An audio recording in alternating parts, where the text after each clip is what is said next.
Y ahora vamos a ver entonces la demanda del mercado de un bien en particular. ¿Sí? Entonces, una vez que nosotros hallamos las funciones de demanda para cada uno de los individuos respecto a un bien en particular, nosotros tal vez quisiéramos encontrar la función de demanda de mercado, lo que después nos permitiría hacer un análisis en términos de equilibrio general en ese mercado, ¿sí? Es decir, considerar tanto la oferta de mercado como la demanda.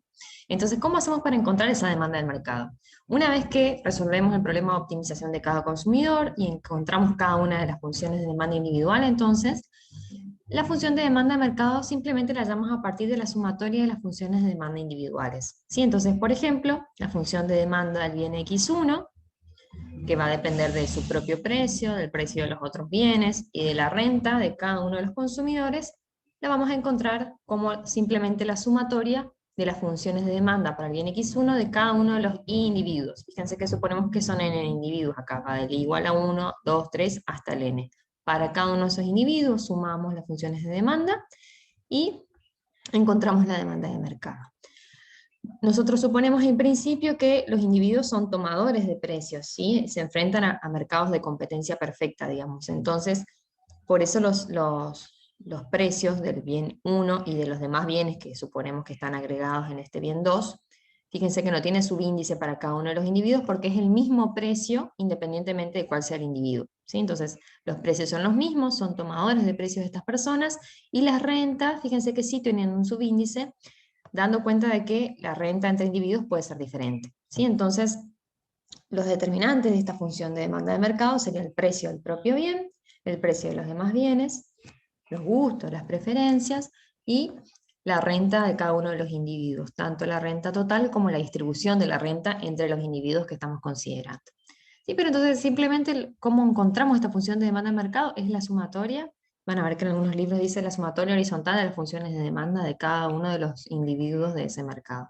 Sí, entonces, si se cumplen todas las condiciones de nuestro modelo, ¿sí? Las que requerimos para la optimización, ¿sí? Cuando la cantidad de los consumidores es igual a n, también lo que se suele hacer es una simplificación y suponer que hay un agente representativo, ¿sí? Que ese agente vendría a ser, lo podríamos pensar como la sumatoria de todas las personas que forman parte de ese mercado, y podemos, por lo tanto, representar la función de demanda con una M grande, con una renta total, donde esa renta total es la sumatoria de las rentas de cada uno de los individuos.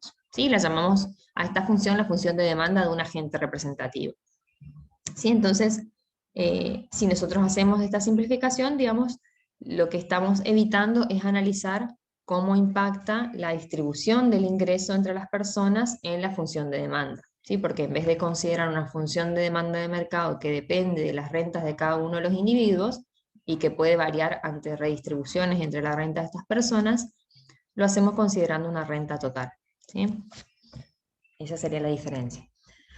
Entonces, gráficamente lo que hacemos es sumar de forma horizontal las demandas individuales, ¿sí? De cada una de las personitas que conforman el mercado. Si suponemos que son dos personas, como en este gráfico de Nicholson, fíjense que tenemos la demanda individual para la persona 1, la demanda individual para la persona 2, y para cada uno de los niveles de precio, fíjense que esta función de demanda es simplemente la sumatoria de las cantidades que se corresponden con ese precio. Fíjense, si este fuera el precio, sumo, esta es la cantidad de X1, más esta es la cantidad de la persona 2, sumo esas dos y llego a esta cantidad de X. Así para cada uno de los precios, ¿sí?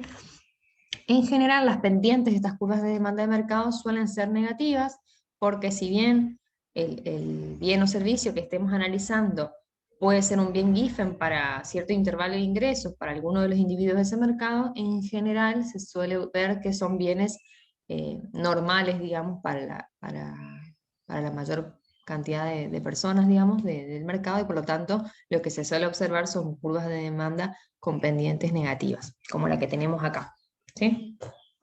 Entonces, gráficamente lo haríamos así, y matemáticamente tendríamos la función de demanda para el individuo 1, la función de demanda para el individuo 2, y la sumaríamos y encontrábamos la función de demanda de mercado.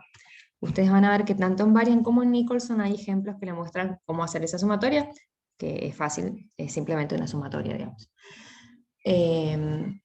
Bueno, entonces, ¿cuáles son los determinantes de esta demanda de mercado? Ya lo dijimos, ¿no? El precio del bien, el ingreso, y la distribución del ingreso también, digamos, si es que no consideramos el agente representativo que les mencionaba, los gustos de las personas, los precios de los otros bienes, ¿sí? Que pueden ser sustitutos o complementarios, y las preferencias, que suelen suponerse relativamente constantes en el tiempo, ¿sí? Pero bueno, también constituyen un determinante de la demanda. Como cuestión elemental, digamos, siempre recordarles que cuando cambia el precio, fíjense, miremos esta demanda, ¿no? Lo mismo que a nivel individual. Cuando cambia el precio, decimos que tenemos un movimiento sobre la curva de demanda y por lo tanto cambian las cantidades demandadas, ¿sí? A este precio, esta es la cantidad demandada, a este precio más bajo, esta cantidad más alta es demandada. Y cuando cambian los otros determinantes, ¿sí? El ingreso, el precio de los otros bienes, las preferencias, los gustos, etcétera, lo que ocurren son desplazamientos, ¿sí? De la curva de demanda o de la demanda, ¿sí? Hacia arriba, como por ejemplo, si aumenta el ingreso y los bienes son normales, la curva de demanda se nos desplaza hacia arriba o hacia abajo, ¿sí? Si cae el ingreso, por ejemplo. Y ahí en ese caso, cuando cambian esos otros determinantes distintos al precio del propio bien, decimos que cambia la demanda, ¿sí? No cambia la cantidad demandada, sino que cambia la demanda. Eso es como una convención que se suele usar y que tratamos de respetar, ¿sí? Bien, acá no está derivada gráficamente la curva de demanda, esta sería la curva de demanda marshalliana, ¿no? Porque fíjense que depende de la renta. Para encontrar la curva de demanda hicksiana de mercado, o la compensada, digamos, es el mismo procedimiento, es la sumatoria de las funciones de demanda hicksianas o compensadas de cada uno de los individuos de ese mercado, ¿sí? Es el mismo concepto. Bueno, acá también podemos plantear el tema de las elasticidades para esta curva de demanda de mercado, ¿no? La elasticidad del precio propio, que ya la vimos, la desprecio cruzada y el ingreso. Acá le hice simplemente un resumen, no volví a poner las fórmulas porque son las mismas que para la demanda individual. La elasticidad del precio propio lo único que hace es mirar la sensibilidad de la demanda de mercado, entonces ante cambios en su propio precio, ceteris paribus. Y nos permite identificar la sensibilidad de esa demanda ante su propio precio, ¿no? Entonces podemos identificar demandas que son elásticas, inelásticas, tienen elasticidad unitaria, son perfectamente elásticas o perfectamente inelásticas. Podemos ver diferencias también, digamos, entre la elasticidad precio ordinaria y la compensada según sobre qué función de demanda calculemos. Si calculamos sobre la marshalliana, tenemos la elasticidad precio ordinaria, y si calculamos sobre la compensada o hicksiana, tenemos la elasticidad precio compensada. Y bueno, y recordarles solo que acá tenemos, relacionado con esta elasticidad, podemos verificar la propiedad de negatividad del efecto, la negatividad del propio efecto de sustitución, ¿sí? Es decir, que cuando cambia el precio del propio bien, la cantidad demandada suele variar en una relación inversa. Suelen tener una relación inversa, ¿no? Y esta propiedad, fíjense que siempre se cumple cuando hablamos de la función de demanda hicksiana compensada, porque no hay efecto ingreso, y en cambio para la marshalliana a veces se cumple y a veces no. Bueno. Después tenemos la elasticidad precio cruzada, ¿sí? Que ya habíamos visto, que nos permite identificar bienes que son complementarios o sustitutos en términos netos o en términos brutos, según qué función de demanda usemos para hacer el cálculo, y nos permite verificar el supuesto de la propiedad de la simetría de los efectos de sustitución, ¿sí? Que esta simetría siempre se verifica cuando lo evaluamos usando las funciones de demanda compensadas, ¿sí? Es decir, que analizamos los sustitutos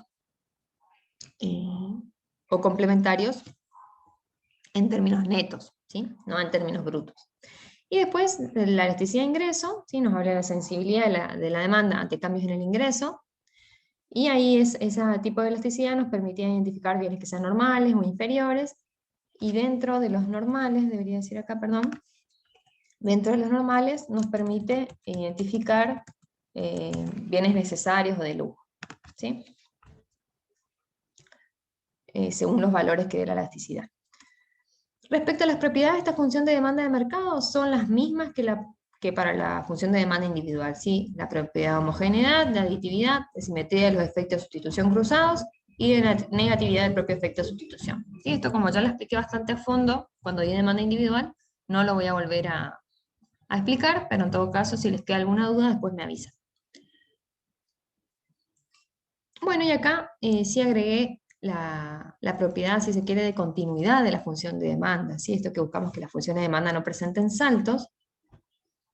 Esto lo pueden leer en análisis micro de Variant, ¿sí? Si quieren, el capítulo 9 creo que es, está la bibliografía al final de los slides, ¿sí?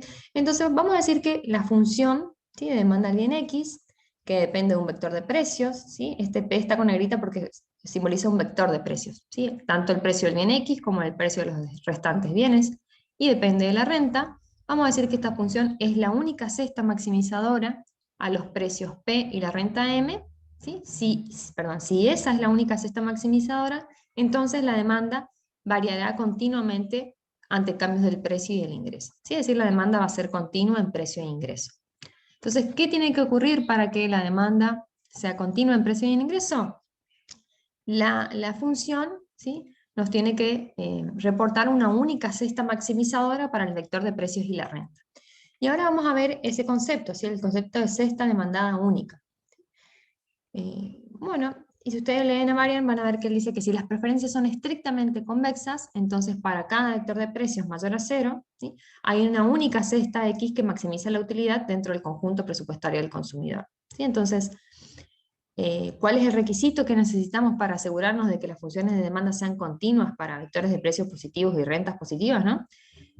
El requisito es que las preferencias sean estrictamente convexas. Si eso ocurre, como ustedes recordarán, cuando son estrictamente convexas, el óptimo del consumidor es interior y encima es único, ¿sí? Es un máximo único, por ejemplo, si planteamos el problema de maximización de la utilidad, sujeto a la restricción presupuestaria. ¿Sí? Entonces vamos a imponer esa condición. Si las preferencias son estrictamente convexas, nos aseguramos de que nuestra función de demanda es continua en precio y renta.